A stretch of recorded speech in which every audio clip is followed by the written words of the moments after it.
Boa noite, pessoal. Gostaria de agradecer a todos aí que manifestaram seu interesse aí pela nossa programação do aniversário de 5 anos do ramo estudantil 3E da UFRB. Eu me chamo Luiz Fernando, sou o tesoureiro do ramo e atual presidente do capítulo PES. E em nome do ramo I3 UFRB, gostaria de agradecer a todos vocês por estarem aqui presentes juntos conosco nessa comemoração de 5 anos do nosso ramo. Nessa atividade de hoje que está sendo realizada em parceria com os capítulos PES e RAIS da UFRB. Vamos, então, iniciar o nosso minicurso, né, que será ministrado pelo professor Aquibal Rucas, que é graduado em Engenharia Elétrica pela Universidade Federal da Bahia, em 2009, tem mestrado em Mecatrônica pela Universidade Federal da Bahia, em 2011, atualmente ele é professor efetivo da Universidade Federal do Recôncavo da Bahia, na UFRB, dentro do Centro de Ciências Exatas e Tecnológicas. Além disso, o professor Aquibal é também conselheiro do nosso ramo, e também é advisor do grupo SITE, que é o Grupo de Interesse Especial em Tecnologias Humanitárias. Então, o professor Aquibal tem a palavra, pode dar início. Boa noite a todos, sejam bem-vindos, né? Hoje é mais um mini curso na área de introdução, apresentação geral a acionamentos elétricos, né? Alguns de vocês já conhecem a ferramenta que a gente vai utilizar aqui, que é o CAD-Simu. Tá certo? Como está gravado, vocês vão ter a oportunidade também de rever esse mini curso, caso não peguem as manhas direitinho, certo? Deixa eu apresentar aqui minha tela inteira. Vamos lá. 3. Só me confirma se estão vendo a tela. Sim, tá ok aqui. Pronto. Aí pediram para oferecer esse mini curso sobre acionamentos elétricos. Como o professor Luiz Fernando falou, trabalho já há algum tempo na área de acionamentos, tá bom? Na área de automação industrial. E uma das partes da automação industrial, você vê um pouco de acionamentos elétricos, inclusive lá na disciplina. E o robozinho aí na verdade, acionamentos elétricos já diz muito sobre essa parte de sistemas elétricos de potência, né? Tá bem linkado. E o robozinho aí representando nossa colega irmã aí, Raiz. Eu gostei do template e usei. Depois que eu vim perceber que o Raiz estava em conjunto, fazendo essa parceria. Mas vamos lá. Essa parte aí, o Luiz Fernando já adiantou, então não precisa falar maiores coisas, falou até mais do que o necessário. Então vamos prosseguir, né? Então, quais foram os tópicos desse mini curso, né? O que são e onde se aplicam os acionamentos elétricos, principais elementos de acionamentos elétricos, tipos mais comuns dos acionamentos, voltado um pouco mais para a área industrial, e exemplos práticos de acionamento, tá certo? Sempre vai ser da forma mais dinâmica possível, tá bom? Caso vocês tenham alguma dúvida e tudo, levanta a mãozinha, que a gente para, vocês podem falar pelo microfone. Só deixa assim que eu terminar a ideia, eu abro a palavra. Se tiver alguma coisa no chat também pode escrever, eu estou aqui olhando o chat. E qualquer coisa, os colegas aí, Luiz Fernando, nos ajuda aí, tá certo? Então vamos lá, né? O que são e onde se aplicam os acionamentos elétricos? Alguém tem alguma ideia, alguma sugestão? Pode ficar à vontade de escrever no chat. Eu já ouvi falar de acionamentos elétricos. Pronto, então, pelo que você já falou ali, em motores é uma aplicação mais comum que a gente tem, né? Sei lá, 95% dos casos, de acionamento na área industrial vai envolver motores, de alguma forma. Motores ou válvulas, sua partida ou controle, tá bom? E de forma geral, né? Como é que a gente pode definir o que é um acionamento elétrico, né? Então, de maneira geral, uma definição, se fosse para definir uma palavra, essa parte de acionamentos elétricos, eu diria que é um conjunto de componentes capazes de comandar, guiar e controlar a energia elétrica de forma segura ou de maneira segura para as máquinas elétricas e aos operadores. Então, ele vai guiar, né? Vai comandar e vai controlar a energia elétrica para as máquinas e de forma segura tanto para as máquinas quanto para os operadores. Sempre, de todas as formas, a segurança do operador tem que estar no nível principal, tá certo? Porque é vida, a gente está lidando com vida. Então, essa seria uma definição bem bacana de acionamentos elétricos também. E onde é que a gente vê? Indústria, de maneira geral, sempre está trabalhando com acionamento de esteira, que envolve acionamento elétrico, acionamento de válvulas também, acionamento de motores, de elevadores, transportadores de carga. Mas a gente tem muita parte de acionamentos elétricos em residência, até porque pela popularização desses dispositivos eletroeletrônicos com conexão Wi-Fi, tem também na área de agro, tá certo? Com dispositivos, tudo que envolve acionar, tudo que envolve a coordenação de energia, vai estar envolvendo também uma parte de acionamentos elétricos, né? Então, a ciência que está tudo que a gente lida, né? Desde o interruptor que deixa passar ou não a corrente, até dispositivos mais complexos, como são os inversores de frequência. Então, todo nesse espectro a gente tem a figura aí, o princípio, a gente aplica alguns princípios de acionamentos elétricos, tá certo?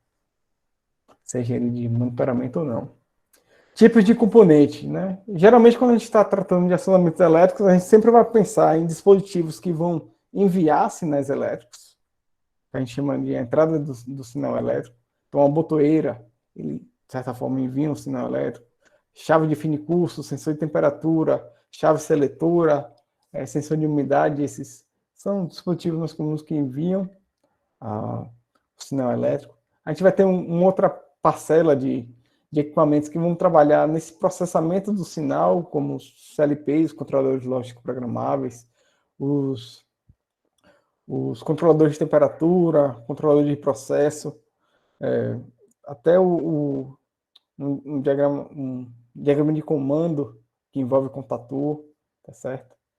As interligações de comando que envolve contator para acionar a bobina. A gente processa, ou seja, a gente recebe o sinal emitido, né, pelos dispositivos de entrada e faz o processamento, compõe a lógica de acionamento. Que depois, o resultado dessa lógica, o resultado desse pensar o que fazer, recebi o sinal de comando de um botão A. O que é que eu tenho que fazer? Tem que ligar a botoeira. Então, esse ligar a botoeira, né, a botoeira ligada, a gente diz que é o sinal de saída do sinal elétrico. Então, esse é o percurso aí dos nossos, do acionamento elétrico, cada um envolvendo um componente dedicado a ele. Em termos de sinais elétricos de saída, pode ser para acionar uma lâmpada piloto, que vai indicar que um processo está ligado, desligado ou está em falha, um contator, um motor, um aquecedor, né? E assim por diante. Então está mais ou menos dividido assim, na visão macro, os componentes. Tá bom? Avançando mais um pouco, né? E quando a gente fala de acionamentos elétricos, quais são os seus principais elementos?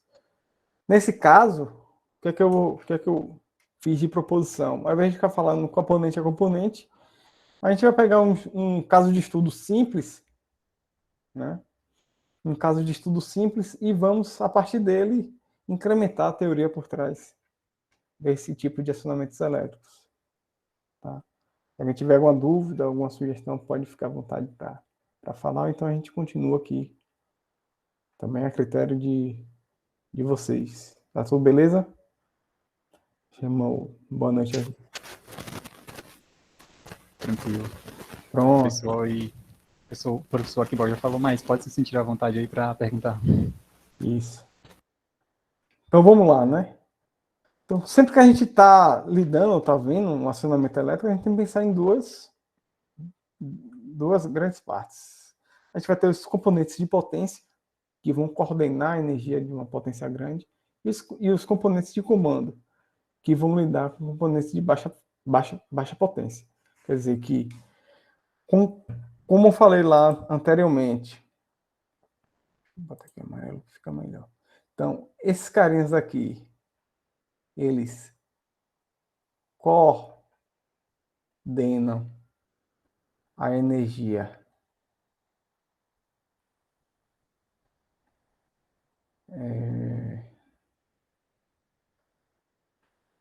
para as máquinas, coordenam e protegem, né? E esse dispositivo de comando, o que é que eles vão fazer? Eles vão fazer a coordenação ou direcionamento da energia de baixa potência. Por que aqui eu falo em potência, alta potência? Porque aqui a gente está lidando com tensões, né? Tensões altas e correntes relativamente altas. Desse lado aqui, eu falo baixa potência porque a gente está lidando com correntes baixas e se esse componente de comando tiver interação com o operador, necessariamente também a gente está falando de tensões baixas, porque a gente precisa seguir o normativo lá da NR10, que diz que se tiver algum componente que o operador tenha um contato imediato para sua operação, tem que ser baixa tensão, 24 volts DC, uma coisa assim. Né? Se o operador, se tiver à vista, né? Se tiver no. Se o operador puder acionar ou desacionar botoeiras, essas botoeiras devem estar energizadas com baixa tensão e baixa corrente, que é para o operador não correr o risco de sofrer um choque elétrico, certo? Essa é a diferença básica, né? Então, como a gente definiu lá, acionamentos elétricos, coordena a energia e protege as máquinas. A gente vai ter aqui os componentes de potência, né? A gente vai chamar de diagrama de potência, a gente vai estudar um pouco mais à frente. E os componentes ou diagrama de comando, os componentes que envolvem o diagrama de comando vai ser para a proteção do motor.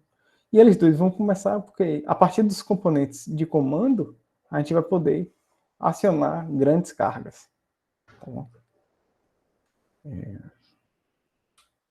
Avançando um pouco mais, né?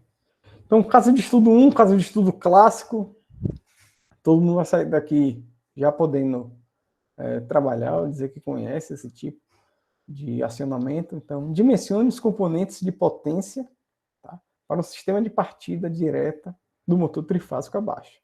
Além dessa informação, a gente também tem a indicação lá, que é do processo, que a gente coletou lá no processo, diante de uma entrevista, que o tempo de partida, para esse caso, é de 10 segundos. Qual a primeira atitude que a gente tem que fazer? Então, primeira coisa que a gente tem que procurar, ele falou, pô, motor, sim. O que é que eu vou procurar no motor? As características elétricas dele. Então, eu peguei como exemplo aqui o motor da WEG, W22 de alto desempenho. Então, o que é que a gente analisa aqui? Esse motorzinho da WEG. Primeiro que ele é trifásico. Tá? Onde é que eu acho isso? Na tabela. Então, opa, essa cor não favoreceu. Deixa eu ver aqui. Vermelho. Aqui traz a indicação que ele é trifásico, tá bom? Aqui, nessa região aqui da tabela, é bom que a gente fica mais... como é que fala? Esqueci. Vai se acostumando a procurar a tabela, a chapa, né, de identificação do motor. Nessa região aqui, a gente tem a potência dele, que é dado tanto em quilowatts quanto em cavalo. Então, é um motor aqui de 3 quilowatts ou 4 CV. Se alguém ainda tem dúvida sobre o fator de conversão, a gente sabe que 1 CV é igual a, me corrigir se eu estiver errado, 736 watts. Não sei se é 736 ou 746. Mas é alguma coisa nessa faixa. Quando você faz a multiplicação, você vai ter esse fator. Aqui é o volume da carcaça. 90S, o tipo da carcaça. Certo? Aqui é bom para a gente verificar a instalação mecânica. Número de série do motor. Fabricação, 16 de agosto de 2013. É tudo, ó, a riqueza de informação que você tem em uma chapa de identificação do motor. Tensão de funcionamento. Então é um motor que funciona tanto em 220 volts quanto em 380. Corrente. Então essa primeira indicação aqui, 12.9, é se a gente energizar ele em 220. E esse aqui, 7,5 amperes, é se a gente energizar ele em 380 volts. Outra informação que a gente tem aqui na tabela, ele já diz aqui, né, que é um motor de indução tipo gaiola, aquele gaiola de esquilo, vocês que já passaram lá por conversão de energia, eletromecânica de energia e máquinas elétricas, você já deve ter ouvido esse termo, motor de indução trifásico tipo gaiola de esquilo. Rotação. Qual a rotação que ele tem na tensão nominal, na potência nominal? 1690 RPM. Né? Se a gente estivesse tratando aqui de uma velocidade síncrona, seria 1800. Mas pelo fenômeno do escorregamento, ele tem uma queda, e vai aí para uma queda aí de 110 RPM. Então ele crava aqui em 1690. E esses parâmetros aqui são todos para a potência nominal, tá certo? O balizamento dele. 1600. Então, 1800. Aqui também a gente já consegue extrair o número de polos da máquina, tá? Não sou especialista em máquinas elétricas não, mas essas coisas a gente estuda porque gosta de estudar mesmo. Então aqui a gente já sabe que são 4 polos. Se fosse 2 polos seriam 3.600. 4 polos 1.800, a velocidade síncrona. Mas essa aqui está a velocidade mais próxima. Fica aí. A frequência de operação dele, que ele foi projetado, 60 Hz. Claro, né? Existem redes também com 50 Hz. Poder ligar, não. Mas esse aqui já foi o 60 Hz. Fator de serviço. O que seria esse fator de serviço?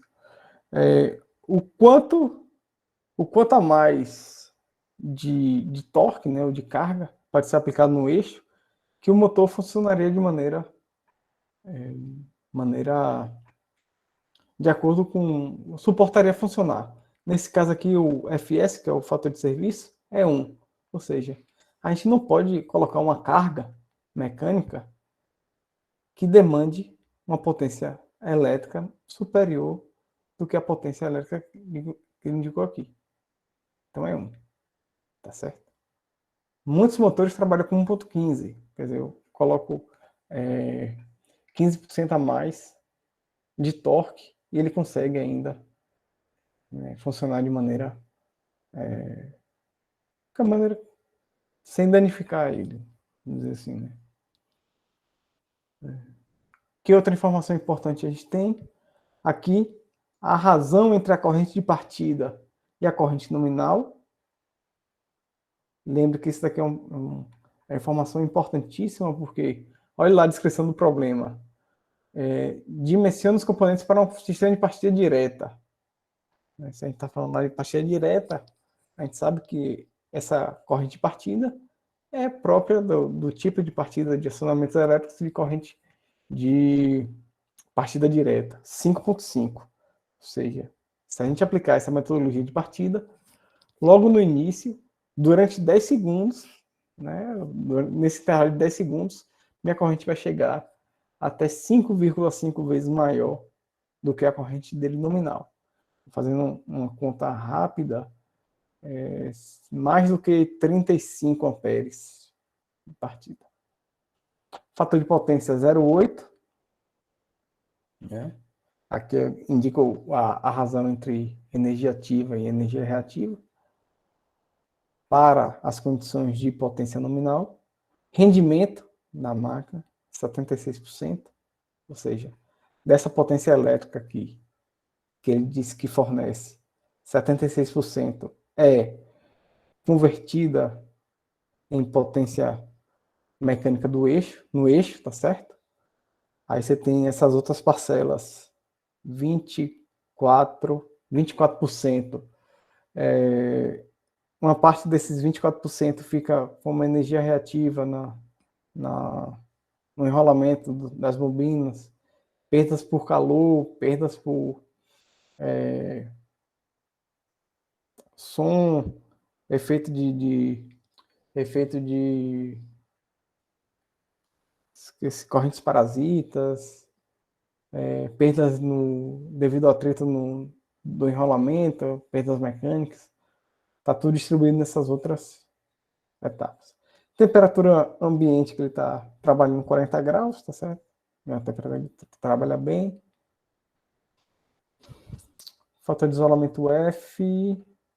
Esses outros aqui já não tem. Grau de proteção IP55, aqui é contra poeira e líquido. Você vê, ele tem partes abertas. Aí você tem uma tabelinha que indica qual é o que está protegido contra o quê. Então, 55, você tem um pouco de respingo de água e contra partículas sólidas pequenas, grandes. Partículas sólidas pequenas, ele tem um pouquinho de acesso. Aí tem que conferir certinho na tabela. Outra informação importante. Você vê que a gente está só na tabela, né? Na tabela lá. Outro tipo importante é quantos terminais tem esse motor. Então a gente já viu aqui que tem 6 terminais esse motor. Então vou selecionar aqui. Isso aqui também vai ser muito importante para o nosso método de partida. Então aqui está me dizendo que o motor em 220 volts ele tem que ser ligado, né? Para respeitar essas características de potência aqui. Ele tem que ser ligado em delta, tá certo? Como é que é essa ligação em delta? Então, L1 aqui é a fase, né? L2, L3 são as fases. U1, V1 e W1 é um terminal de cada bobina trifásica dele. W2, U2 e V2 é o outro terminal da bobina dele. Então, eu vou ter uma bobina aqui. Se eu fazer um desenho aqui, tem uma bobina aqui. Eu tenho uma bobina aqui. E tenho a minha terceira bobina aqui. Para fazer a ligação em delta, eu tenho que... Aí eu vou apagar para não atrapalhar.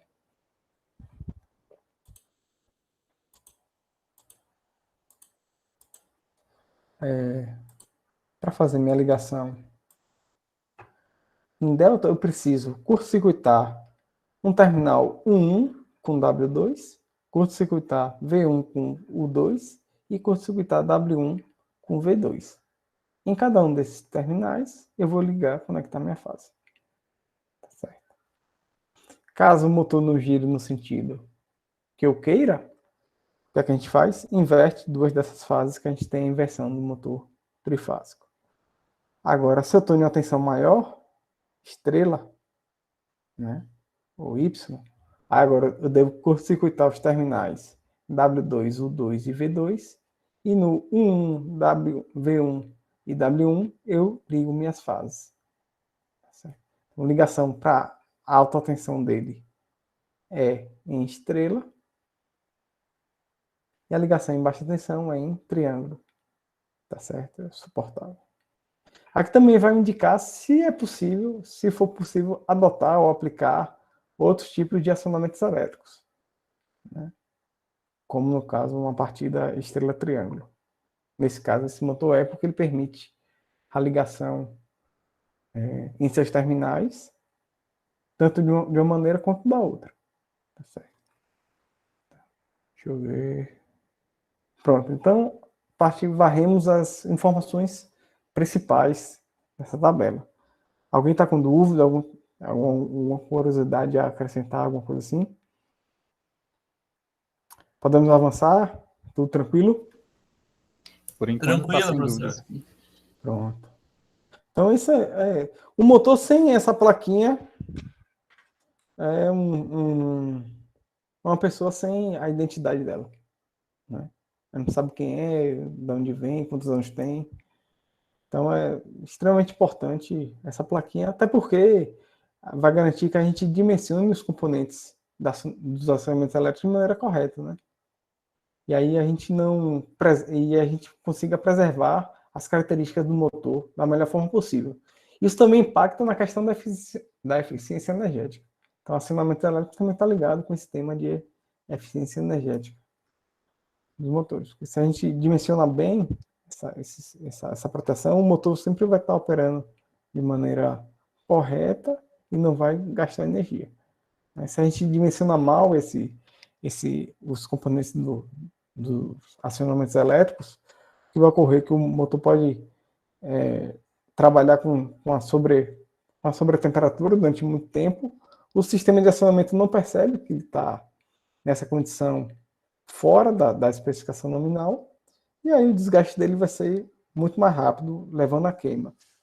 A maior parte dos motores elétricos queimam por sobreaquecimento. Aí você vai ter que trocar, refazer a bobina, rebobinar, né? O efeito de rebobinar. Você abre o motor, tira as bobinas da carcaça e refaz. Só que cada vez que você faz isso, primeiro, você tem que rebalancear às vezes você tem que rebalancear o eixo do motor. Fora que a cada nova rebobinação, o motor acaba caindo entre 1 a 2% a eficiência dele e acaba consumindo mais energia também porque muitas vezes o fio, né, o condutor que é utilizado na fabricação da máquina não é o mesmo que foi rebobinado, né? Geralmente essa galera trabalha aí na fabricação do motor com cobre com alto teor de pureza. E se você for ali nessas oficinas de rebobinamento, talvez eles não tenham esse componente. Então, normalmente essa eficiência cai. Então, você acaba consumindo mais energia cada vez que você rebobina essa máquina, né? Então, vamos partir agora para a estrutura, né? Como é a estrutura dessa partida essa partida chamada partida direta de acionamentos elétricos. Sim. Mas antes disso, qual o outro pormenor que a gente tem que avaliar, né? É se o cara pediu aqui que quer um sistema de partida direta, mas a concessionária local, no caso que a gente está aqui, tá sobre as regras, né, da neoenergia, ela permite que esse motor seja partido de maneira direta. Eu posso adotar uma partida direta de motor trifásico na minha instalação residencial, mas tem que ir lá consultar a norma. Aqui eu fiz um exemplo residencial, tá bom? Mas quando você estiver dimensionando, você tem que procurar a norma que melhor se adeque ao seu caso. Então aqui eu venho aqui, ó, no caso de uma partida de motor em casa, né? Fornecimento de energia elétrica em tensão secundária, baixa tensão de distribuição a edificações individuais, né? Essa aqui, que a maioria das casas está submetido. Então lá, ó, se a gente for lá no anexo 1, ele fala lá, tipo de partida direta, qual é a potência permitida para um tipo de partida direta? Até 5 cavalos. Tá certo. Tá? Eu estou aqui com essa tensão da rede de 127, 220. Se for 220, 380, que é lá o caso do motor, eu posso fazer de maneira direta até 7,5 cavalos. Como inclui essa tensão aqui, estaria submetida a isso. E por que a concessionária limita? Porque toda vez, como a corrente de partida é muito alta, sei lá, 5,5 vezes ou mais, às vezes chega a 8 a 10 vezes a corrente nominal, isso vai gerar uma perturbação enorme na rede. E às vezes a concessionária fala, não, a rede aqui eu tô cuidando da rede e uma oscilação de corrente dessa magnitude é ruim para mim, então eu não permito que você faça esse tipo de partida, né? Tá certo? Então fica aí essa consulta. No nosso caso lá é permitido, porque o motor em questão, né, do caso de estudo, vou botar aqui um CE1, caso de estudo 1, ele é de 4 CV, tá certo? Como está abaixo de 7,5, a gente consegue partir ele de maneira direta. Então, esse critério atende. Então, sempre olhe sobre a norma de fornecimento da concessionária local. E o tipo, né? Se for comercial, vai ter lá as normas de fornecimento de energia para edificações comerciais, industriais e assim por diante. Então, sempre é bom dar uma olhada para saber se você está operando de acordo com a norma da concessionária local. Ah, que bom. E se eu quiser ligar um motor de 10 cavalos direto, eu posso? Pode. Ninguém vai te. Ninguém. Você vai lá fazer isso em uma residência privada, né? Você vai querer fazer, você vai. Agora, na hora que tiver uma inspeção, né? Ou a concessionária vê que de tempos em tempos existe uma oscilação muito forte de energia que está prejudicando a casa dela, ela vai estudar e pode simplesmente suspender seu fornecimento de energia, né? Conversando com um amigo que trabalha na Coeba, ele disse, rapaz, eu tive que cortar a energia de um, de um sítiozinho porque a gente via que tava oscilando muito a energia lá, quando a gente foi, o cara tava fazendo umas instalações completamente em desacordo com a norma. Ele vai lá e desativa até que o usuário regularize a situação. Então é sempre bom a gente andar, né, de maneira correta, permitido, de acordo com o que a norma permite. Então, sendo possível, a gente parte para a estrutura da nossa partida direta. Então, aqui, o que a gente pode ver desse diagrama de acionamentos? Coisas importantes. Vou fazer aqui a divisão.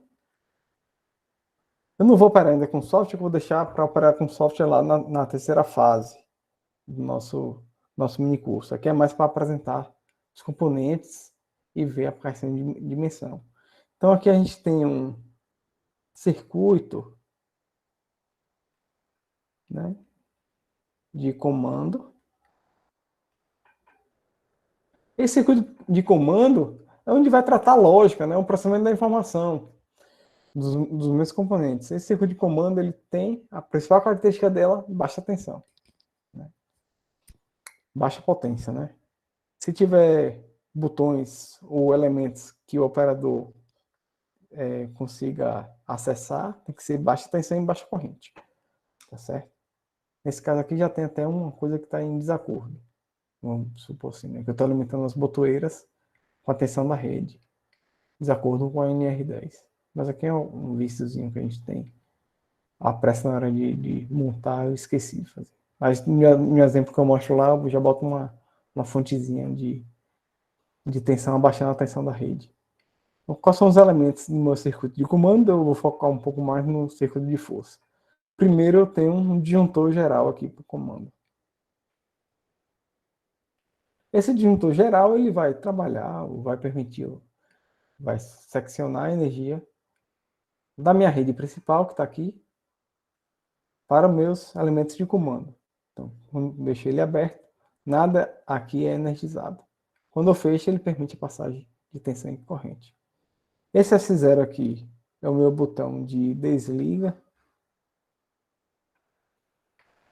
Esse S1 aqui é o meu botão de liga. Ambos os casos são botões sem retenção, né? Esse outro elemento aqui, F, é um contato auxiliar no meu relé térmico. A gente vai explicar um pouco mais depois, né? Aqui é a bobina do meu contator.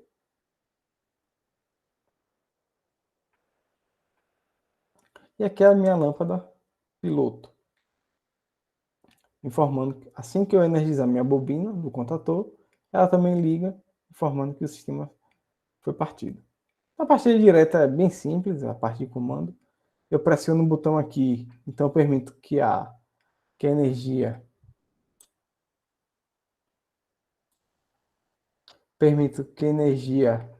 passe por aqui, energizando a bobina fecha seu contato auxiliar, eu crio uma estrutura selo aqui, né? Uma estrutura de memória. Como o botão é sem retenção, quando eu tiro o dedo, esse botão abre, mas eu continuo energizando minha linha por aqui.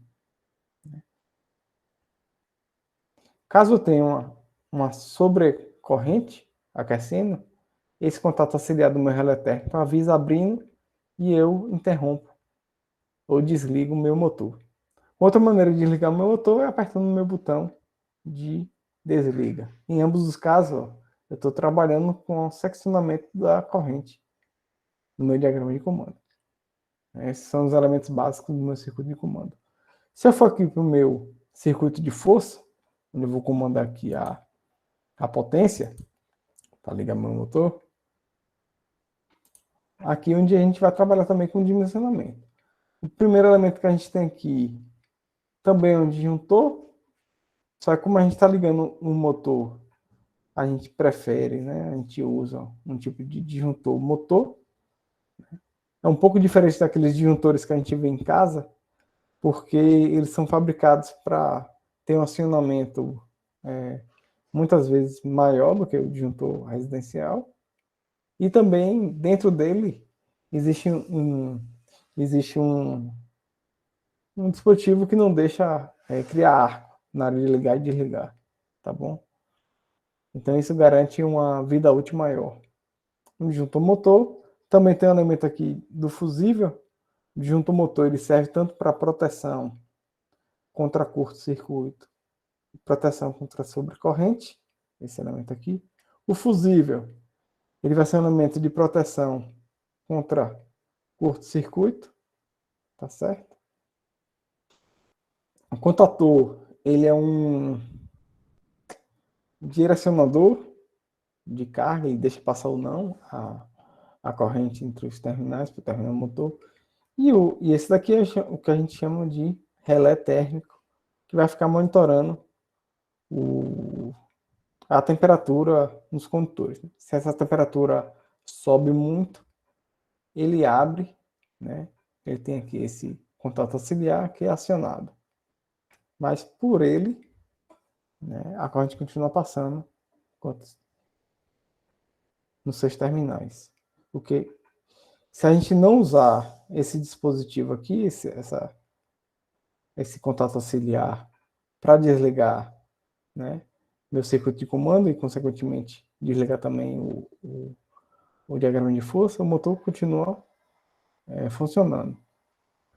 Além disso aqui, além do contato auxiliar do meu relé térmico, eu posso ter um outro contato auxiliar do meu relé térmico, agora NA, aqui é do tipo NF, que vai avisar que o motor parou por sobreaquecimento. Então, o motor está lá parado. Esse LED aqui vai estar apagado. Aí o operador já vai identificar lá que o motor está parado. Tá? Às vezes o painel está perto do motor, mas às vezes o painel está numa sala de controle, uma sala de comando. Aí fala, oxe, esse motor está parado por quê? Aí ele vai e checa se o meu sinaleiro de alarme está ligado ou não. Se estiver ligado, eu sei que o motor parou, não foi por causa de uma ação do operador, apertando o botão de desliga, mas sim por uma ação de um sobreaquecimento. Então é preciso fazer manutenção nessa máquina. E como posso dimensionar o disjuntor motor, fusível, contator, relé térmico, para o caso de estudo em questão, né? Então vamos passar por cada um desses componentes de maneira bem resumida, assim, né? Bem prática. Então, o disjuntor motor, né, confere proteção contra curto-circuito e sobrecorrente, tá certo? Aqui está um exemplo de um disjuntor motor da linha da WEG, praticamente todos os exemplos eu busquei, achei mais componentes da WEG, tá bom?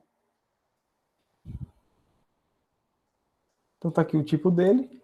E aqui eu venho, tabela orientativa, proteção de motores. Tá certo? Qual a característica dele, né? Ele tem aqui um botão de teste, que eu faço liga e desliga. E também consigo aqui ajustar a corrente dele. Como é que eu faço no dimensionamento? A corrente suportada pelo disjuntor motor tem que ser maior que a corrente nominal do motor. Se for menor, ele vai atuar e não vai ter nenhum tipo de... ele vai atuar só que de maneira equivocada, porque o motor trabalha em uma corrente maior do que o disjuntor motor foi projetado. Então, logo, esse disjuntor motor precisa ser alterado para suportar a corrente nominal do motor. E ele também tem que ser menor, né? A corrente de trabalho dele tem que ser menor do que a corrente que o cabo suporte, né? Só que eu falei, não, tem que ser, a corrente do motor tem que ser maior do que a corrente nominal, mas quantas vezes? Normalmente a gente trabalha e ajusta, né? 25% acima da corrente nominal do motor, né? Até porque a gente sabe também que existe confere um certo tempo de corrente de partida, que vai trabalhar mais, mas como existe uma curva, esse disjuntor motor, a gente vai ver lá que dentro dessa curva o disjuntor não vai desarmar pelo tempo da corrente de partida. Então, no nosso caso lá, se a gente está ligando, né? Tá utilizando lá a linha, uma tensão em 380 volts. Agora eu esqueci. 380 volts. A corrente é 7,5 amperes. Logo, o meu disjuntor, quem faz essa conta rapidamente,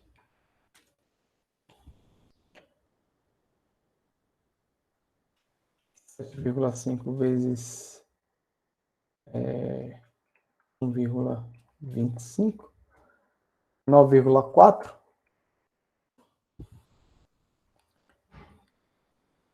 Então, para que o meu disjuntor motor suporte um ajuste de corrente aqui em 9,4, eu venho aqui na tabela, corrente nominal, aqui ó, faixa de ajuste, né, da corrente nominal, vou ver aqui, estou vendo aqui, dessa linha aqui, para baixo, né?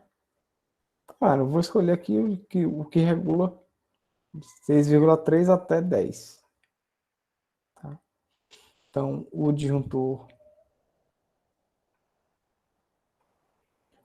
motor escolhido, selecionado, da linha da WEG, para atender o meu critério de partida direta lá do motor, vai ser esse carinha aqui, que suporta um ajuste de 6,3 a 10. E eu vou lá, ó, no parafusinho de ajuste ficou ruim. Eu vou aqui nesse parafuso de ajuste e regulo minha corrente lá para 9,5. Né? Vou botar aqui I de ajuste, mais ou menos 9,5. Vou trabalhar com um pouquinho de folga em cima da corrente nominal do meu motor.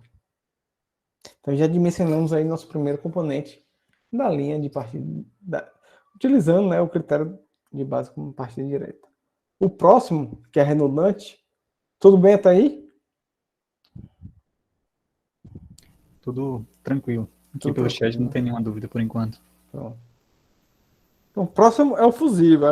O fusível industrial tem dois tipos que mais se destacam, são os fusíveis do tipo NH e fusíveis do tipo Diazed, ou do tipo D, né? Então, esse daqui é a estrutura fusível típico de um fusível tipo D, Esse aqui é o que a gente chama de NH. Composição. Quando a gente vai instalar um fusível lá trifásico, eles são relativamente mais baratos que os disjuntores motores. Por quê? Porque eles têm poder de atuação único. Eles só atuam uma vez. Uma vez que eles são atuados, a gente precisa alterar, tem que substituir eles. Então, no caso do NH, a gente tem uma base e os terminais de conexão, né? E o fusível aqui ele tem essa estrutura, a gente pega e encaixa ele aqui, e assim que ele queima, ou a gente instala, a gente precisa usar uma ferramenta utilizada saca fusível. O saco fusível é utilizado para quando o fusível estiver queimado, a gente fazer o saque dele de maneira segura. Tá bom? Do tipo D, ele tem uma base, tem um anel aqui de fixação. Essa outra base aqui, tudo de porcelana, que é para garantir que o calor do arco não vá para a região externa. Dentro aqui dessa cápsula de porcelana você tem sílica, para não permitir que exista o arco elétrico na hora que acontece o rompimento. E o elemento fusível é um fiozinho que fica aqui dentro, né? Que vai suportar a corrente que ele tem. E aqui também eu tenho um fiozinho que liga essas duas pontas. Esse é o elemento fusível, né? Por assim dizer. Esses dois tipos de fusível ele também tem uma coisa chamada de efeito retardado. Tá certo? Por quê? Eu posso operar ele uma corrente maior do que a corrente nominal que ele especificou durante um certo tipo de tempo. Por exemplo, olhando aqui para essa tabela do fusível NH, a gente tem aqui um fusível de 4 amperes, corrente nominal. Vou trocar aqui a cor. Tem um fusível aqui com 4 amperes, mas ele, aqui eu tenho no eixo X minha corrente e no eixo Y o tempo de fusão. Então,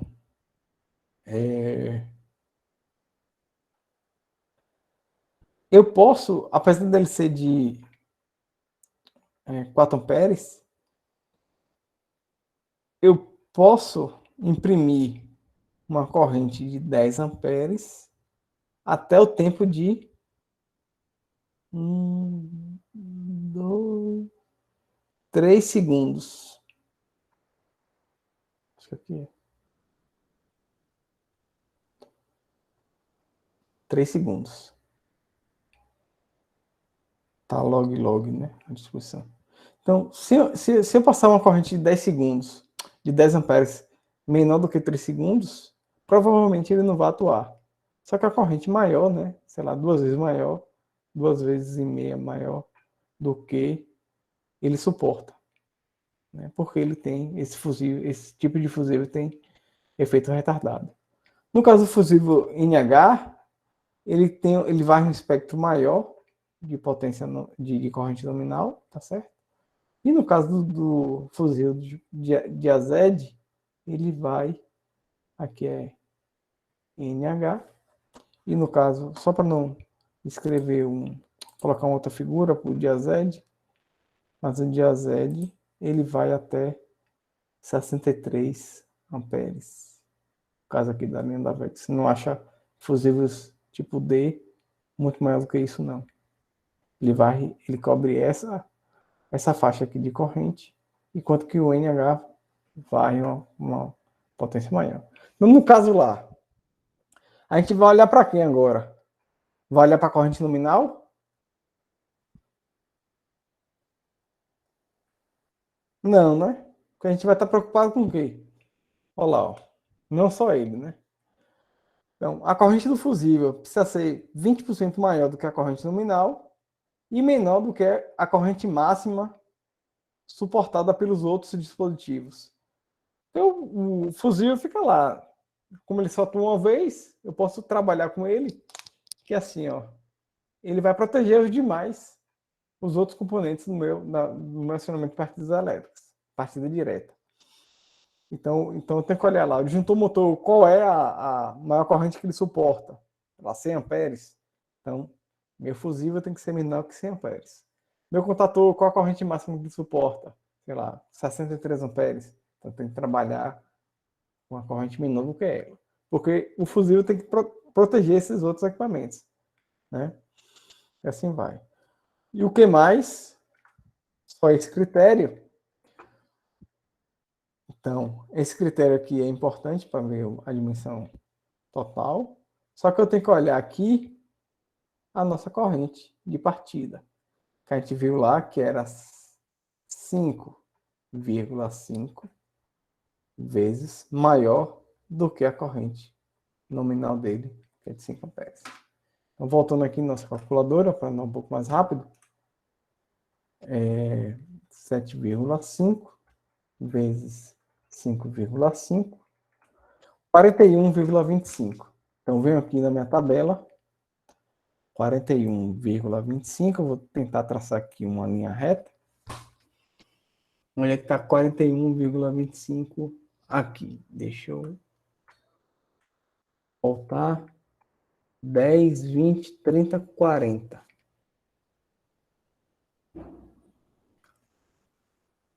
40 está aqui. Vou passar aqui a minha. Tentar passar aqui uma linha aqui reta. Passando uma linha reta aqui. Agora, o que é que eu tenho que me preocupar? Com o tempo de partida desse motor. Que, como foi lá especificado, foi de 10 segundos. Eu venho aqui e vou cruzar. Vou traçar uma linha aqui horizontal até achar o ponto de interseção, 10 segundos. Então, se eu utilizar um fusível de 10 amperes, como ele está do lado esquerdo aqui do cruzamento, provavelmente ele vai queimar. Né? Se eu fizer aqui a conta,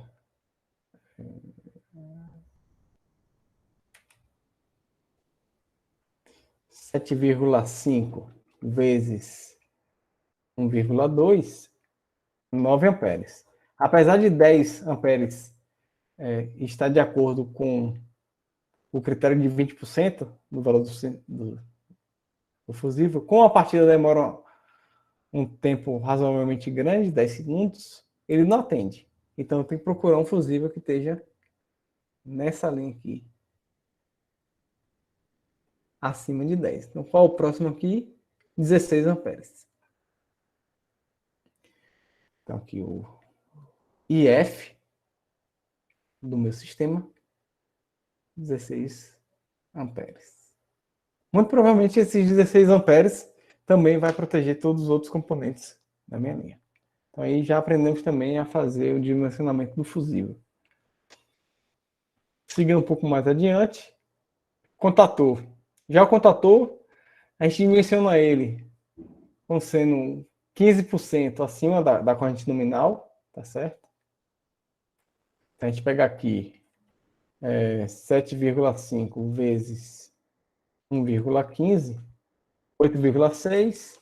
Então aqui um contator que suporte 9 amperes, AC3, que são as cargas indutivas. Então vou usar aqui um contator do tipo CW909, certo? A C3 é para cargas indutivas, a C1, se eu não me engano, é para cargas resistivas, e a C4, não me lembro, parece que é eletroeletrônica, alguma coisa assim. Cargas chaveadas, eu acho, não me lembro. Mas o principal objetivo do contator, de uma parte direta, ele compatibiliza sinais de comandos que têm baixa potência, né, com sinais de alta potência, alta carga, né? Me atrapalha aqui. Então, eu consigo fazer um drive de potência, né? Um acionamento de baixa potência para uma carga de alta potência.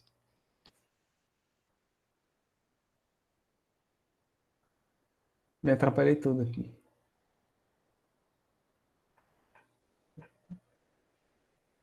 Sinais de comando com baixa potência. Acionar altas cargas, né? Cargas de alta potência. Então, esse é o critério lá de dimensionamento do meu contator. Visando aí minha partida direta. Então, esse daqui estaria adequado. Pronto, chegamos no final. CW909. Então, aqui agora, ó, eu venho aqui no meu descritivo, passo uma borracha, apagar tudo. E vou aqui para a caneta. Meu contator aqui, CW09. Meu fusível aqui é de 16 amperes. Meu disjuntor motor é um que ajuste a corrente para essa faixa. Meu fusível, meu relé térmico,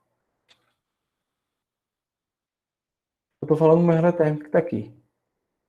Aí vai ter dois critérios. Se a carga, né, trabalhar em temperatura ambiente, abaixo aí dos 40 graus, o critério é 1,15 da corrente nominal. E se for para cargas que trabalham com temperatura acima, 40 graus, eu uso aqui o critério de 1,25. Adotando o critério de 1,25, ele vai estar aqui entre 7 e 10. Então, volto lá para o meu diagrama. Agora estou fazendo o dimensionamento. Um relé térmico que eu consiga ajustar minha corrente entre 7 e 10 amperes. Então tá aí a partida direta, uma partida simples que a gente aprendeu todo o passo a passo do dimensionamento.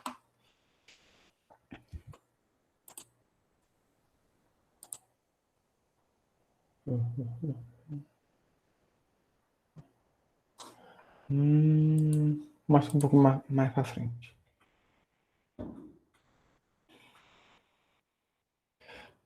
Quais são os outros tipos mais comuns de acionamentos? Um incremento dessa partida direta é que a gente chama de uma partida direta com reversão. Né? O que é que ele faz? Além do motor girar no sentido horário, ele também consegue fazer com que o motor gire sentido anti-horário. Por que é interessante a gente abordar esse problema e essa solução daqui? Porque ele trabalha com algumas soluções interessantes. Primeiro, eu permito que o meu motor gire no sentido anti-horário e no sentido horário, né? Tipo uma esteira, vai até o final e volta, levando produto. E também eu trabalho com o conceito, né, de intertravamento. Então, relembrando aqui é o meu circuito, né, de comando. E aqui é o meu circuito de potência. Como é parte direta, a gente vai adotar as correntes e os componentes igual que a gente dimensionou anteriormente. A alternância do sentido de giro é feita, né, invertendo duas das fases do motor. Então, vamos ver aqui. Ó. Então, aqui eu vou chamar de uma fase A, B, C, para esse contator. Se a gente pegar aqui, nesse contator aqui, a fase C veio para cá, a fase B continuou aqui e a fase A veio para cá. Olha a inversão de fase aqui. Então, inverter as fases aqui, o A com C. Só vem o diagrama. Então, consigo inverter o sentido de giro do motor. E o intertravamento, por que ele é importante? Como eu vou estar trocando de fase para fazer a inversão do giro, eu preciso impor meu sistema de comando, meu sistema de minha programação por fio, que quando o motor estiver ligado girando no sentido, eu não permita que ele gire no sentido oposto. Porque se eu permitir que ele gire no sentido oposto, eu vou estar causando uma situação de curto-circuito. O que é que eu faço? Eu utilizo um contato auxiliar de um contator K1 na linha de energização no meu contato K2. Assim, quando eu energizar este contator aqui, esse contato auxiliar que estava fechado, ele abre e não permite que K2 seja energizado. Então, o intertravamento, ele está aqui.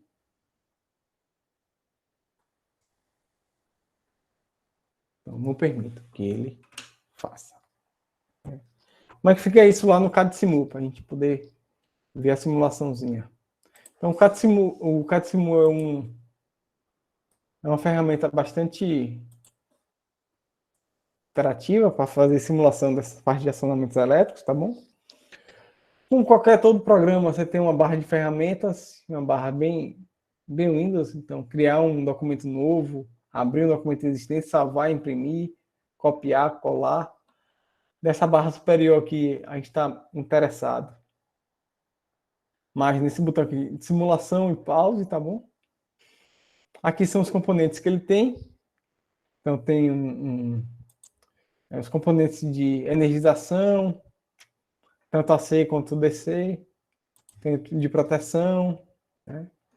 Então, só vendo aqui, como vai existir botões de acesso ao operador, eu pego aqui minha tensão da rede, converto para tensão contínua e alimento minha parte de comando por meio de tensão contínua. Aqui eu coloco aqui para simular, tá certo? Precisa energizar aqui o contator na parte de comando. E por que eu não energizei ainda o contator da parte de força? Porque ao fazer a montagem, ao realizar um acionamento elétrico, a gente faz a simulação que faz o projeto, faz a montagem. Quando a gente fizer a montagem, primeiro a gente testa a parte de comando. Tem que saber se o comando está respondendo de acordo com o que a gente com o que a gente espera. Por quê? Porque aqui, se eu causar um erro, um curto-circuito, minha potência é baixa, né? Meu disjuntor aqui aciona, eu não vou ter maiores problemas na rede. Agora, se meu comando não estiver funcionando de acordo com o esperado, e eu vou logo agoniado e ligo minha carga, eu posso causar um curto-circuito brabo na rede que, sei lá, tenha problemas, gera até incêndio, qualquer coisa assim, a depender da instalação. Então, primeiro, sempre isso. Regra de ouro. Eu vou testar minha lógica de comando primeiro. Então, o que é que eu quero que minha lógica de comando faça? Ao apertar um botão, um contator vai acionar, o botão de start de um sentido. Quando apertar o botão de stop, ele tem que parar. Quando apertar o outro botão, um segundo contator tem que acionar. Quando apertar o stop, ele tem que parar. E quando um estiver funcionando e eu pressionar o outro não deve entrar em operação para não gerar aquela situação indesejada de curto-circuito. Então, venho aqui, vamos fazer o que a gente fez. Então, liguei, ó, a estrutura de cero que a gente viu lá na partida direta. Liguei minha bobina K2. Se eu tentar ligar a bobina K1, eu não consigo. Por que eu não consigo? Porque existe aqui um intertravamento. Vou até dar um zoom aqui para ficar melhor. Então, essa aqui é a estrutura de intertravamento. Quando um está ligado, eu não consigo acionar o outro. O que é que vai fazer eu desligar? O botão de desliga. Eu ligo esse. Também não consigo ligar aqui. Só que no botão de desliga. E se eu estiver ligado e acontecer uma situação de sobreaquecimento fusível? Eu venho aqui, ó, e o sistema desliga. Né? Todo relé térmico tem um botãozinho lá de teste. A gente faz o teste. Está funcionando de acordo com o que eu quero? Então, eu venho aqui agora e faço a energização do meu circuito de potência. Né? Venho aqui, aqui, e faço o teste lá no motor. Ligado aqui no sentido, desligo e energizo num sentido diferente. Beleza. Já vendo aqui um outro caso de estudo. Comando e força. Um outro tipo de coordenação é o chamado estrela-triângulo. À medida que a partida vai se complicando, ainda é mais importante a gente testar bem o circuito de comando, testar e entender, né? Então aqui eu tenho um contato auxiliar no meu relé térmico. Vou botar aqui contato auxiliar do relé térmico para fazer a proteção contra a sobrecorrente. Botão de desliga, botão de liga, uma estrutura de selo. Já posso identificar aqui uma estrutura de selo na minha partida. Minha partida aqui é uma típica partida estrela triângulo, tá certo? E aqui também consigo identificar uma situação de intertravamento. Intertravamento com quem? K3 e K2. Mas antes de falar isso, vamos entender um pouquinho o funcionamento da partida estrela e triângulo. O que é que eu quero? Meu motor, quero fazer uma partida no motor, e meu motor tem uma potência maior do que a rede, do que a concessionária de energia lá indica como suportável. Ou então eu não quero que eu tenha uma alta corrente de partida para startar minha máquina. Então, uma das maneiras de reduzir minha corrente de partida é utilizando essa estratégia de acionamento do tipo estrela-triângulo. Minha fase aqui, minha tensão entre fases é 220, certo? E meu motor aqui, como a gente viu lá naquele exemplo, ele é 220, 380. É um dos critérios para fazer sentido, né? Minha partida estrela triângulo. Então, como é que eu parto? Se a gente viu lá na tabela da máquina que para uma tensão de 380, né, minha corrente consumida é 7,5 amperes e vai gerar lá uma potência de 4 cavalos. Agora, os caras pensam, se eu quero reduzir essa corrente de partida, né, eu posso enganar o motor fazendo a seguinte modo. Eu vou fazer minha ligação em estrela. Então, primeira ação de uma partida estrela-triângulo é ligar, né, os terminais do motor em estrela. Só que o motor quer que entre fases tenha 380. Só que, na verdade, eu vou injetar 220. Quando eu injeto 220, tensão menor, corrente menor, eu vou partir com o motor com uma potência menor do que o especificado. Logo, o torque vai ser menor. E minha corrente de partida também vai ser menor por causa disso. Então, ao invés de começar partir em 380, eu parto em 220, mas a ligação em estrela. O motor vai acelerando. Claro que isso precisa estar bem coordenado com a carga. E assim que o motor atinja 80%, 85%, entre 80% e 90% da velocidade nominal dele, eu troco minha ligação de delta de triângulo, de estrela para delta, para triângulo, em 220. Então é assim que funciona a coordenação. E como é que eu visualizo isso aqui no meu diagrama? Estrela tem um ponto comum, então K3 vai ser o contator responsável pelo fechamento em estrela, K3 e K1 vai ser o contator responsável pelo fechamento em estrela. E no caso do meu fechamento em delta,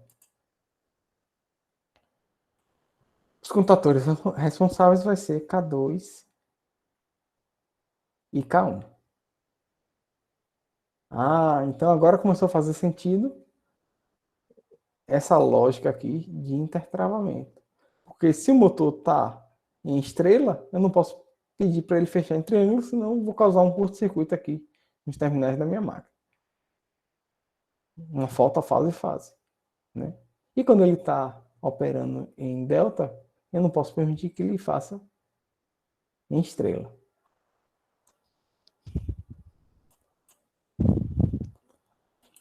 Apagando aqui tudo. Assim que eu apertar o botão de B1, eu selo esse intertravamento, energizo meu relé temporizador, né? Tempo para energizar. Então, ou seja, ele vai aguardar um tempo aqui, depois vai energizar e vou energizar também K1 de primeira, né? Então, fechei esse contator, acionei aqui meu relé de tempo e quando eu energizei aqui esse relé de tempo, ó, ele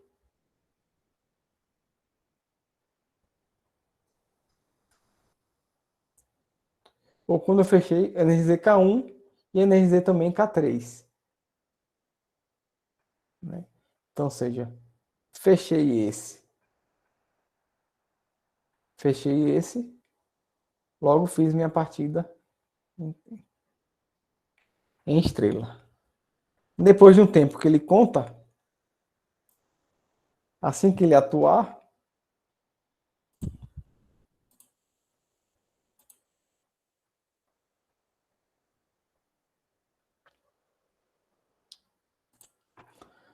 assim que ele contar o tempo e energizar os contatos auxiliares, esse contato aqui vai fechar, esse daqui vai abrir. Quando esse abre, eu desenergizo o K3, ou seja, eu abri esse contator aqui, e quando esse daqui fechar, eu vou energizar K2. E aí eu sei que K2 e K1 são os contatores responsáveis pelo fechamento em triângulo. Além disso aqui, além da inversão aqui de abrir e fechar dos contatos auxiliares de RT, quando o K3 estiver ativo, essa chave aqui vai estar aberta. E quando o K2 estiver ativo, essa chave aqui está aberta. Eu não permito a energização de qualquer outro contator que não faça parte no momento da partida dele. Tá certo? Como é que fica isso lá no nosso CAD Simul?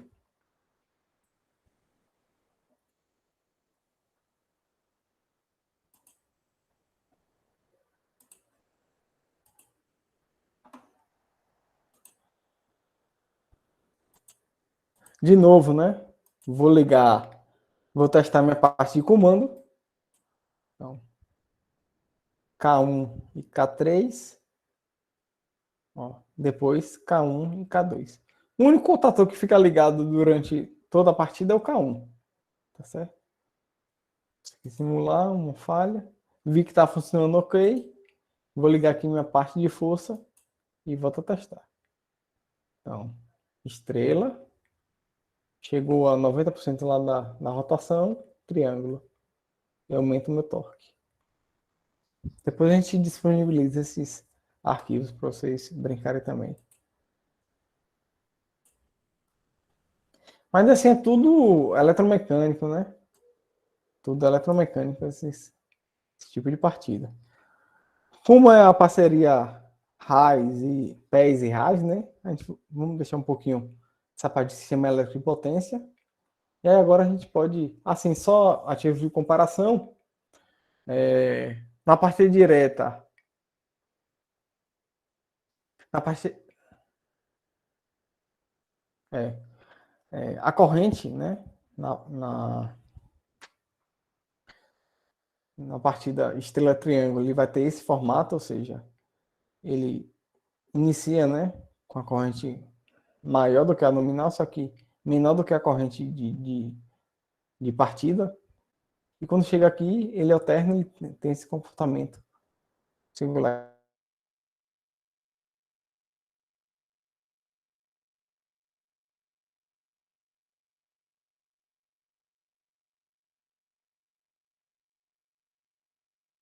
vai o torque em estrela e tem esse comportamento. Claro que o torque requerido na minha carga, no caso, triângulo aqui, ele não pode, se o torque nominal for muito acima do que esse torque da partida, eu não consigo nem partir a máquina. Então existe aqui um critério também que vai depender do torque do que ele está fazendo. Tá bom? É preciso notar isso na minha partida estrela triângulo. Porque se ele tiver acionando um equipamento um dispositivo mecânico que requer um torque muito maior do que o torque da partida em Y, né? Em estrela, eu não consigo partir. O motor fica lá bloqueado. Então, esse estoque de partida aqui precisa estar próximo, né? Ou iguais, ou um pouco menor. Para garantir que meu acionamento elétrico funcione. Pronto, deixando um pouco mais assim. Vamos para um outro tipo de partida com a partida eletrônica, né? Que envolve também. Que envolve inversores de frequência. E aí, uma coisa interessante nessa casa de inversor de frequência é que ele pega dispositivos eletroeletrônicos para fazer a minha partida. Ele simplifica muito o meu diagrama, tá certo? Mas aqui ainda posso ver algumas similaridades. Eu vou ter um diagrama de comando e um diagrama de potência também, tá certo? O que mais? Só que agora o controle vai estar envolvendo aqui um microcontrolador que vai substituir todas aquelas peças e vai dizer assim, ó motor, agora você vai me obedecer. Não quero mais saber se você pode ter a corrente de partida que for, mas eu consigo controlar, né, acionando aqui uma ponte H trifásica. Eu posso falar, não posso modular a frequência e a corrente de partida dele. Entendendo um pouco mais os inversores de frequência, na parte do diagrama de comando, eu posso ter aqui um resistor de frenagem, ele vai dissipar a corrente, um potenciômetro de ajuste da rotação, quer dizer, nesse tipo de comando, além de eu ter uma partida suave, eu posso controlar a rotação dele. Nos outros casos, eu não controlo a rotação, tá certo? Até então. E quais são os parâmetros importantes que eu tenho também? Eu posso controlar o sentido de giro, só com acesso aqui a alguns terminais digitais dele. E posso também controlar, eu posso presetar alguns tipos de rotação fixa, né? Então tem um controle muito maior da carga. Além disso, eu vou monitorar também a corrente que está passando pelo motor. Então, eu posso programar lá no meu inversor de frequência que se a corrente for maior do que um certo nível, ele desliga o motor, porque o motor está consumindo muito, seja por ter uma carga excessiva no seu eixo ou pelo fator de desgaste dele. O que é que eu faço? Eu tenho minha rede aqui trifásica, depende, eu vou ter inversores. Para potência alta, todo inversor vai ser trifásico. Potência baixa, eu ainda tenho um inversor de frequência que funcione bifásico, né? Bi ou trifásico. Mas, de maneira geral, eu tenho aqui minha linha trifásica, eu vou retificar e vou transformar ele em um nível DC, e aí eu vou usar minha fonte aqui chaveada, para transformar de DC para AC novamente. Só que esse AC que eu transformo, quem faz o controle do meu drive aqui é a minha ponte trifásica, é o microcontrolador, né? Então ele vai controlar tanto a frequência, quanto também pode controlar lá a frequência do motor, né? De forma eletrônica. Aqui também eu tenho sensores de corrente. Posso ter aqui sensores de corrente, que não está aqui explicitado, que vai lá para o meu controlador. Então tem um domínio na máquina. Amplitude e frequência. Então eu posso controlar aqui minha rampa de partida. Ó, você vai chegar até 1.500 RPM. Mas eu quero que você chegue lá depois de 10 segundos. Então ele vai 1 Hz, 10, 20. Nesse tempo aí ele vai chegar na frequência que ele quer, na rotação que ele quer. Então eu tenho controle da minha rampa de partida e da minha rampa de parada. Depende muito da especificidade do problema.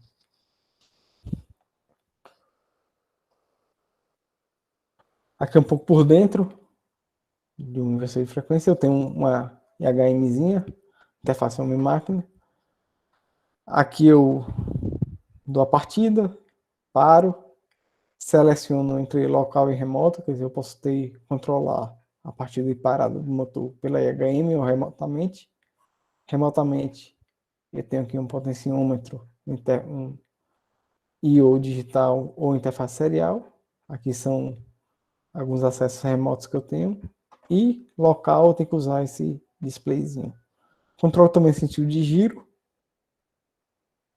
E posso programar internamente ele, né? Rampa de partida, rampa de parada, rampa de aceleração e desaceleração.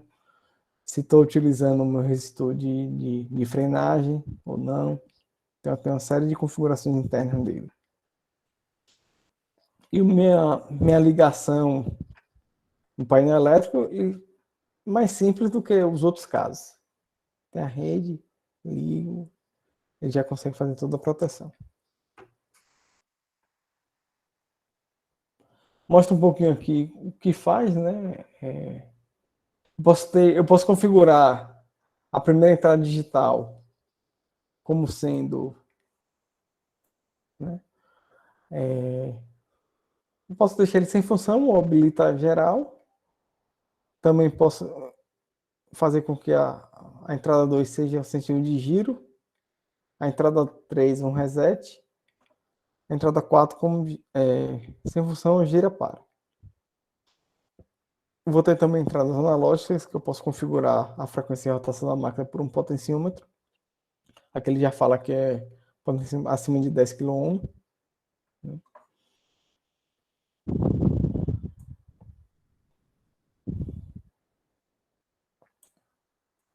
Posso também medir a rotação da máquina com a saída analógica aqui, que vai me fornecer a saída.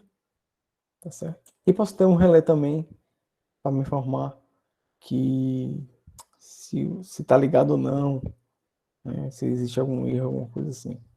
Posso configurar.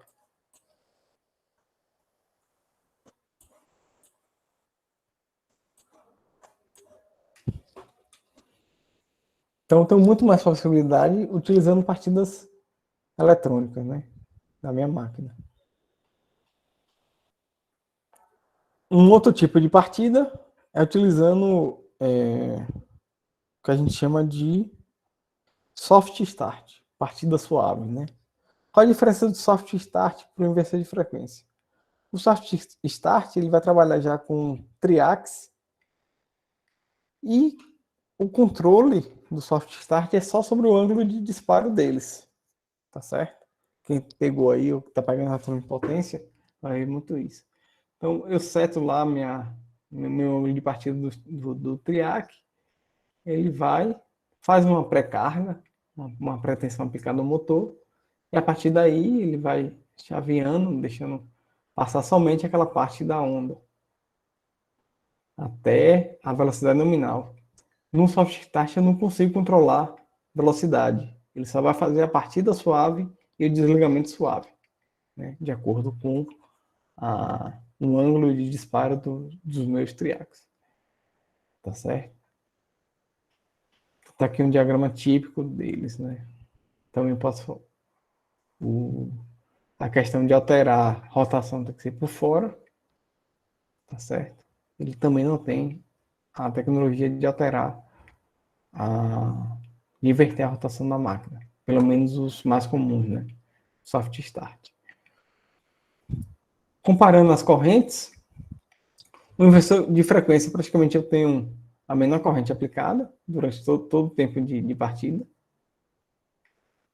O soft start pode seguir um pouco a tendência do inversor de frequência, mas depois ele tem uma pequena subida até chegar à corrente nominal. Estrela triângulo, ele já parte de um nível um pouco mais alto, e tem aqui o chaveamento, que é a mudança de estrela para triângulo, e a partida direta tem essa curva aqui. E como é que eu dimensiono meus componentes para os outros tipos de partida? Então, compensador a gente não viu aqui, mas estrela e triângulo, a corrente de partida vai ser a corrente de partida vezes a nominal dividido por 3, porque a gente parte numa tensão menor, então você tem aqui essa razão aqui de 3, ele fica maior do que a corrente nominal, mas não tão grande assim. Estrela triângulo, que foi aquela que a gente viu. No caso da inversão de frequência, a corrente de partida é mais ou menos 1,2 da corrente nominal, e se for um soft start pode chegar aí até 2, pelo fato de eu poder realizar uma pretensão na minha partida com soft start. Então, conhecendo a corrente e as características do motor, eu posso agora dimensionar os outros componentes de proteção na minha partida, caso eu queira. Então, aí demorei assim um tantão, mas a gente acabou apresentando os componentes e os tipos de partida, já de maneira bem prática, né? Agora, em termos de exemplo prático de acionamentos elétricos, uma coisa bem comum, às vezes, que a gente tem é o quê? Em um processo industrial composto por 2 motores, ao pressionar o botão de partida, o sistema deve ligar o primeiro motor, aguardar 5 segundos e desligar. E ligar o segundo motor, né? Uma partida coordenada de 2 motores. O botão desliga ambos os motores. A gente pode fazer para solucionar essa questão. Aí eu vou abrir o CAD-Simu e a gente vai fazer essa interação. Quem tiver dúvida, alguma coisa assim, pode perguntar, somente sobre esse tipo de partida, né? Ficou tranquilo essa segunda parte?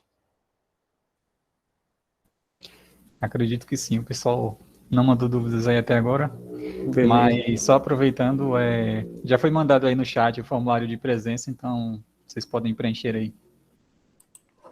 Pronto. Só para matar um pouquinho a curiosidade de vocês, no CAD-Simu eu também consigo simular um sistema com uma partida com acionamento, o inversor de frequência, tá bom? Então, esse primeiro aqui, eu dou a partida, posso controlar a rotação aqui do giro, tá bom? O motor girando aqui, ele já indica.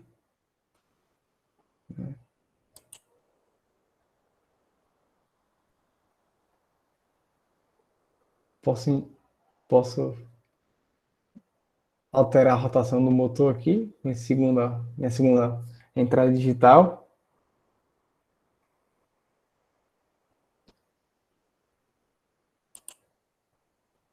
Invertir o sentido de giro aqui da minha máquina. E aqui é aquela situação da velocidade presetada.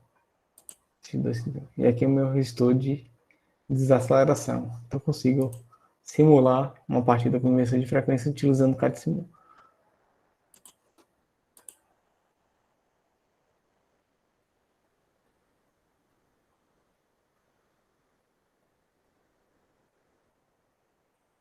Uma coisa que poderia ter no CAD-Simu era um gráfico, né, para a gente poder olhar o torque ou a corrente, mas aí não tem não.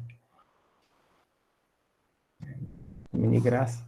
Então vamos lá para o nosso problema prático. Iniciar aqui um novo documento. Pelo menos a gente vai abordar esse problema prático. Tem aqui minha linha. Costumo já puxar aqui uma linha. E aí agora eu quero fazer a coordenação de motores, né? Próximo passo, tem botão de liga, essas coisas. Eu vou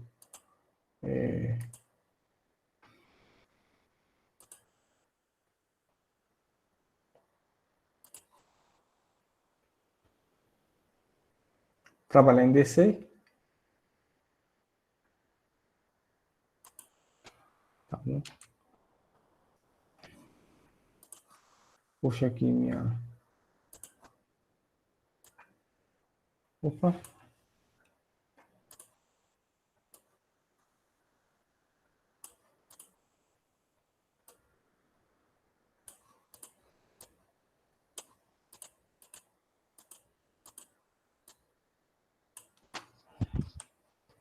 Boto aqui meu dispositivo de manobra.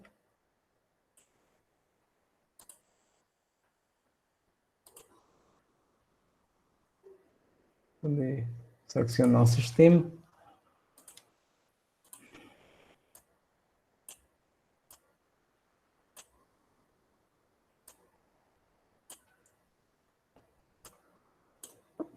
Agora eu parto para a solução, né?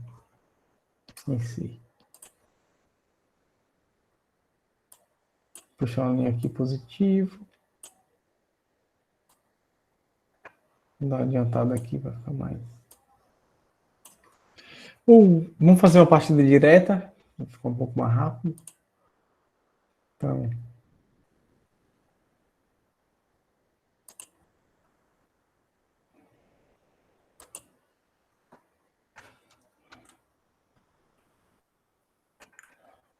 um para cada motor.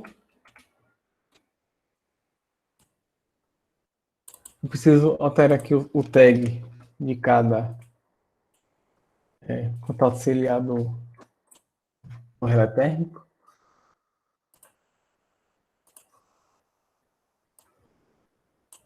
Ligo aqui.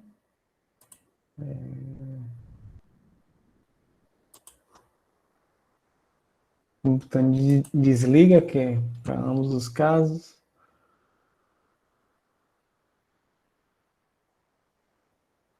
Meu botão de liga. O meu selo. Eu sempre gosto de deixar essas referências aqui para eu saber, para eu alinhar os componentes certinho. Meu selo e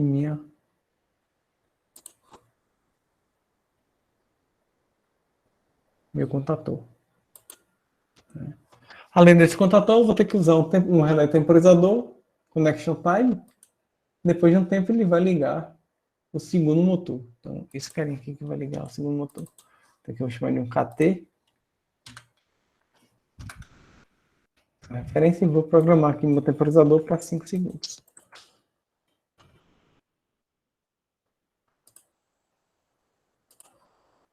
Então, caso eu tenha algum propósito de fazer acionamentos elétricos, coordenação de motores, eu posso estar usando uma solução que é essa. Lembrando que quando a gente está falando de projeto de engenharia, a gente tem uma série de projetos, uma série de soluções.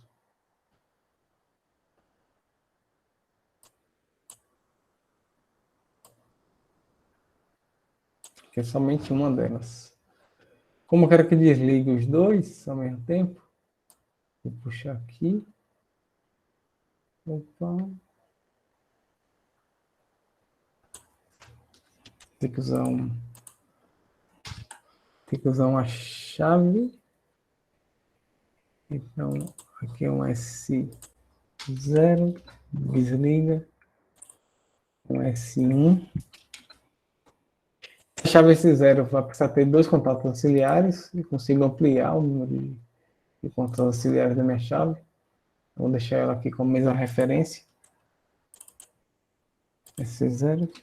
Quando apertar ele vai desligar ambos os motores.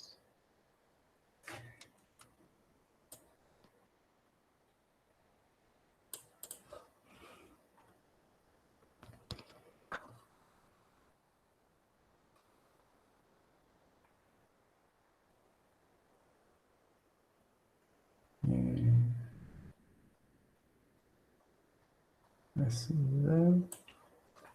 Agora eu tenho que usar o contato auxiliar do temporizador. Tá, desconecte.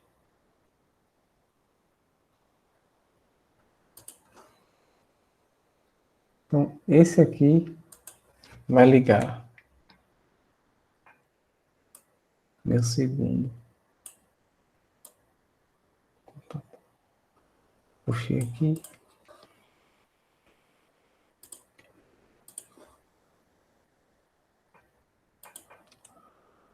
Aqui K1.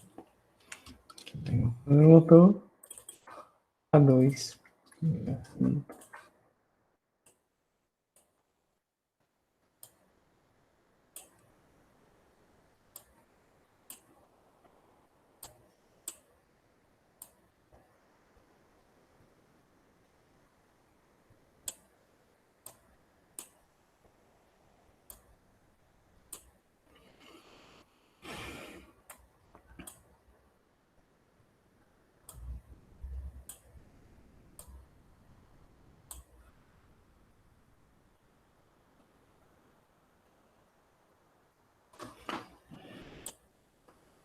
Opa. Esqueci aqui de fechar o circuito.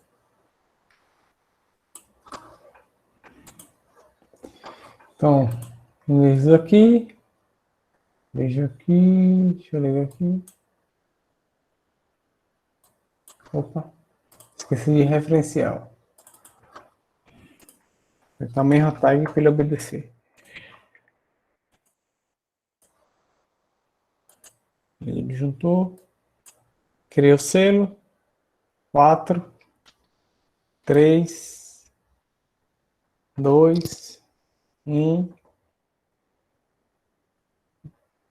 Esqueci de renovar aqui também. Não estou pensando em uma coisa e estou executando outra.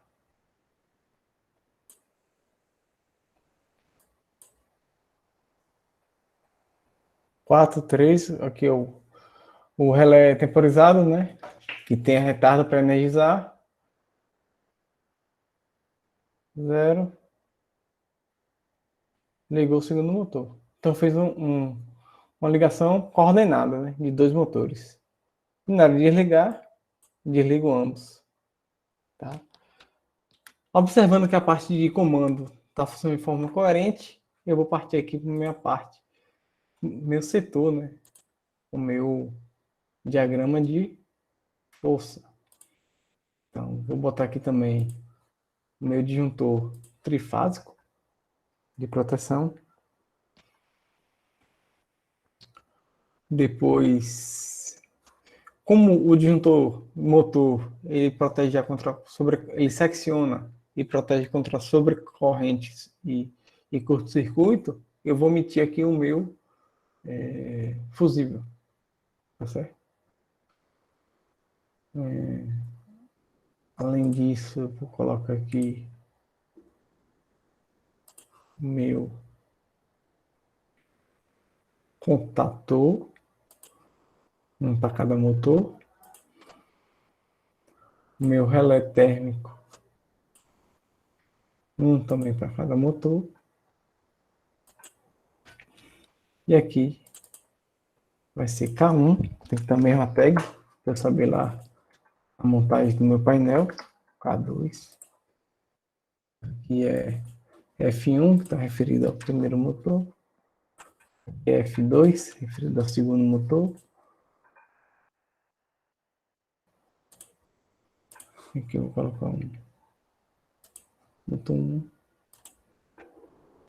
Motor 2. E agora eu puxo.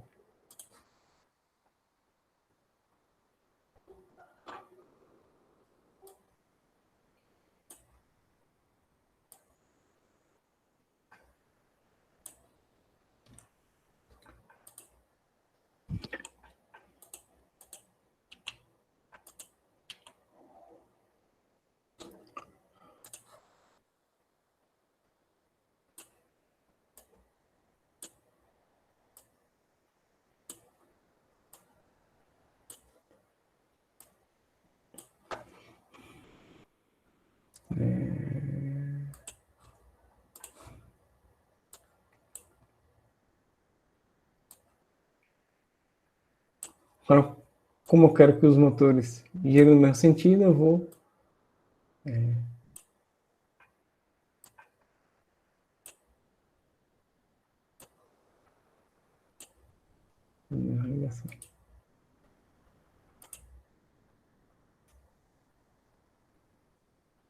já vi um problema aqui. Às vezes você puxa a linha, mas ele não obedece muito, não. Tem que botar um ponto. Pronto. Liguei o motor. Ponto o tempo. Estratégia de acionamento de motores coordenados. Ligou o segundo motor. É uma solução, né? Aí você vai pegar esses diagramas e vai montar o painel em si, né? Se tiver um acionamento térmico, eu desliguei ambos os motores. Tá bom? Se não quiser que a relé térmico derrube o motor, tem que mudar a estrutura, né? A lógica aqui de acionamento.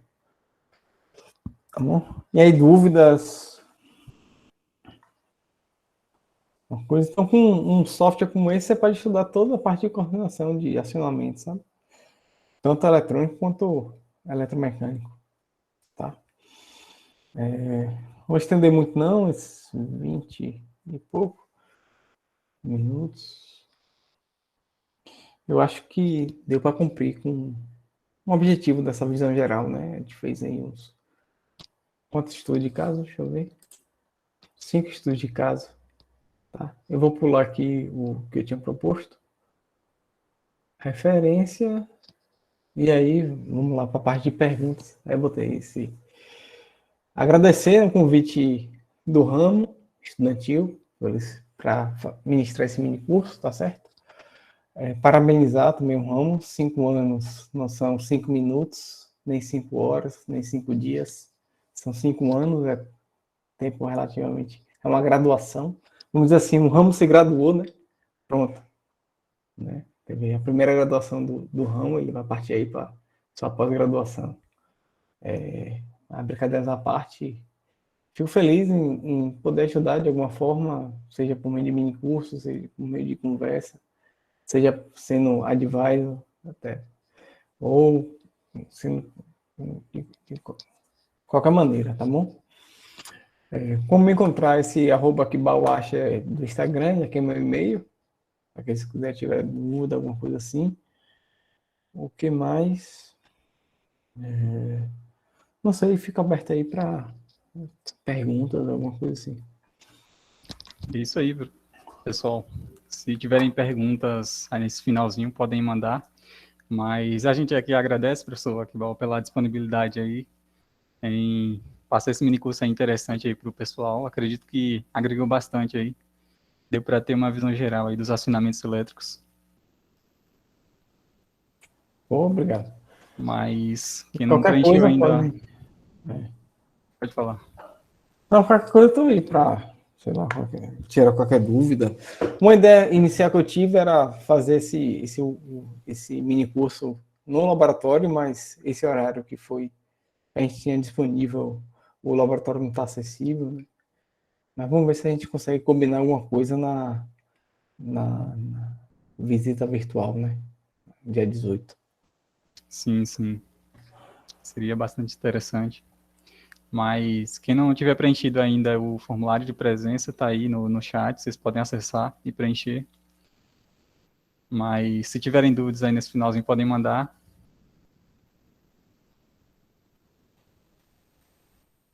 Mas desde já, a gente gostaria de agradecer a todos que tiveram presentes aí junto com a gente, né, nessa comemoração de 5 anos aí do nosso ramo, como o professor Akbal falou aí. Mas esperamos que vocês estejam ainda conosco amanhã e na quarta-feira, certo? Amanhã vamos ter um workshop de aplicação de tool monitoring na indústria 4.0. E na quinta-feira vamos ter esse tour virtual aí, né? Essa visita, como o professor mencionou aí também. Será à tarde, às 3 horas da tarde. E às 19 horas vamos ter também uma mesa redonda sobre atualidades, dá para acreditar. Então, esperamos que vocês todos aí estejam conosco nessa comemoração de 5 anos do nosso ramo. Pronto. No mais, espero que não tenha sido chato, que vocês se mobilizem, né? Tenham adquirido esse hard skill aí, um pouquinho desse hard skill nessa questão de acionamentos, tá bom? Agradecer aí todo mundo. Muito obrigado a todos, pessoal. Se vocês não têm dúvidas, então acho que a gente pode encerrar por aqui. Pessoal, se vocês puderem ligar as câmeras para a gente tirar uma foto para encerrar. Isso, bem lembrado, Laura. Então eu vou parar de compartilhar, né? Para ficar só a galera. Senão fica pequeno. Isso.